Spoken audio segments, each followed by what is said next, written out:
In this video, we will show you how to install our updated condenser protective grille on your LG wash combo.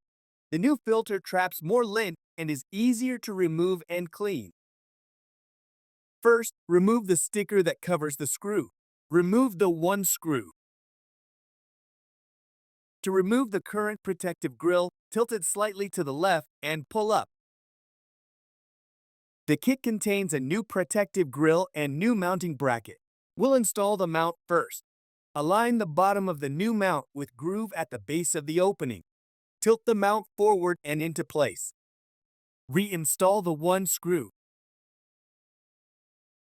Place the included new sticker over the screw. Place the new condenser protective grille into the mount you just installed. You no longer have to remove a screw when you wish to clean the grille. Two magnets hold in the new grille. Put the lint filter back in.